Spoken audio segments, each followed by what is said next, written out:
Before we begin, I just want to tell you that the next two episodes you'll see were filmed before George Floyd's death and the protests around the country.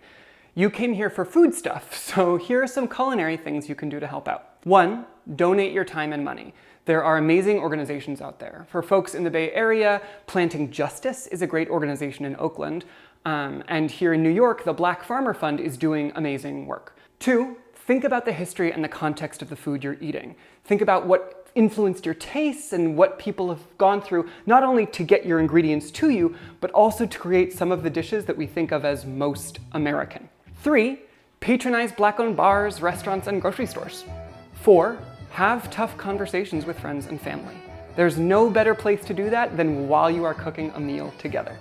Now let's get into the kitchen and find out what's waiting for us in the fridge.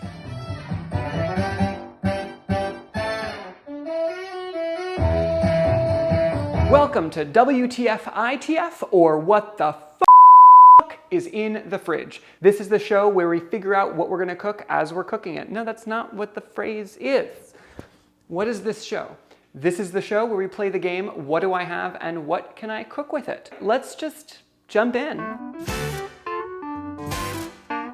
Leftover pork, white pasta sauce, here, pickled cabbage, hard-boiled eggs, not cooked eggs, lemon, tomato, kale, carrots, bacon, breads, English muffins, pastas, dried seaweed, beans. I didn't see that. This game actually, I don't know that I'm really that good at this game. Really what I want to do, I'm going to do a fun sandwich because I have a lot of ingredients that could make a lot of layers. And that will give me a lot of opportunity to play. Like a BLT with some nice warm bacon with a bunch of vegetables. I know I don't have lettuce, but whatever, I have that kale. I could even do like a pickled carrot and that pickled radish. Do I have the energy to make a pickle? I have a pickled thing already. I have the pickled cabbage. Tomato, kale on an English muffin or on sourdough. I made sourdough from scratch, or on both.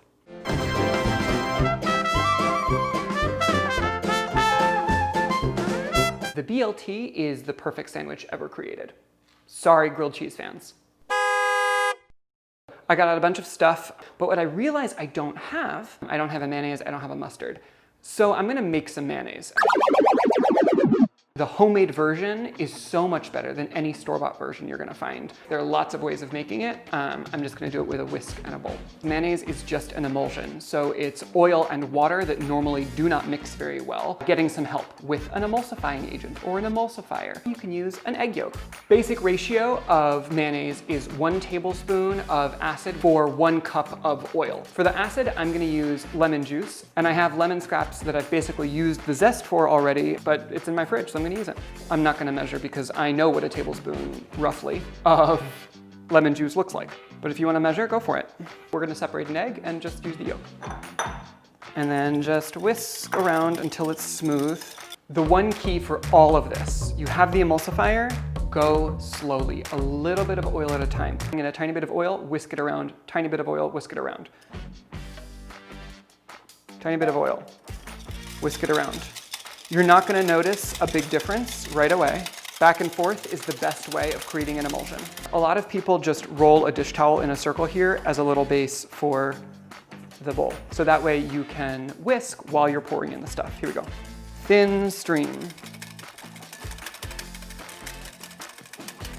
And you'll notice it after a while getting thicker.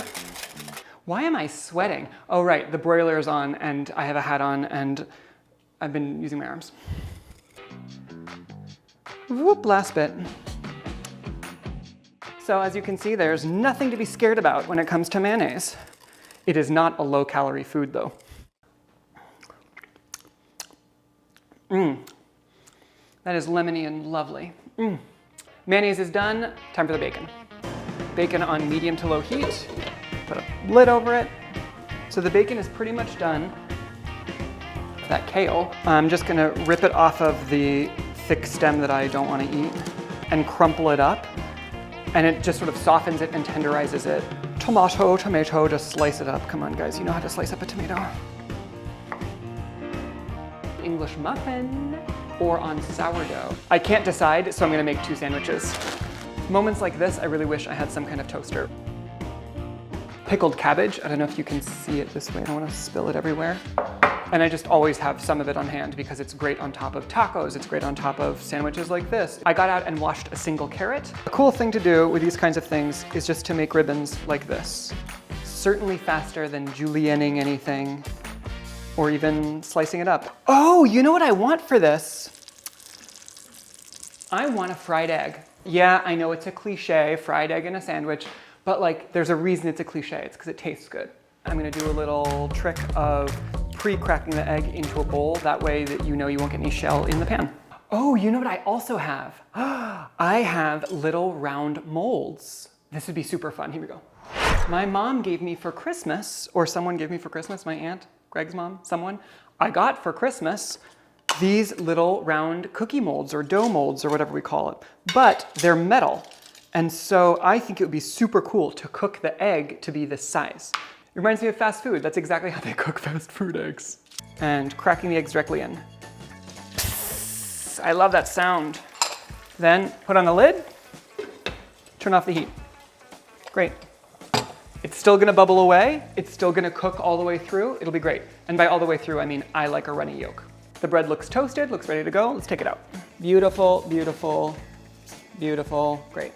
Oh, it's not too hot. Time to build the sandwich. Time for sandwich assembly. I really think spoons are a much better condiment spreader than knives are.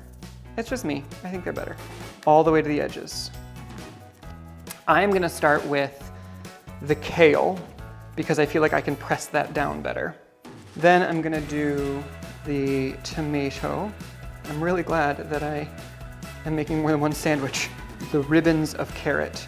And I'm not even using like half a carrot on this. Because I want the flavor and I want the crunch, but I don't want it to be like all carrot all the time. Then let's do the pickled cabbage. This is gonna be beautiful, guys. And it will look like a bloody mess because of the purple juices here. The slices of bacon. Oh my gosh, that looks super fun. This is what the egg looks like. Now the shape of this egg does not at all match the shape of the sandwich.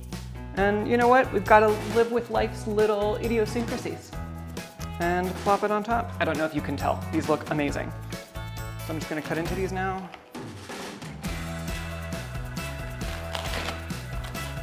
The English muffin one definitely just like fell apart. And that's the way it goes sometimes with sandwiches. They just fall apart. So I'm gonna start with the other one. The sure sign of a good sandwich is that it's dripping all over the place.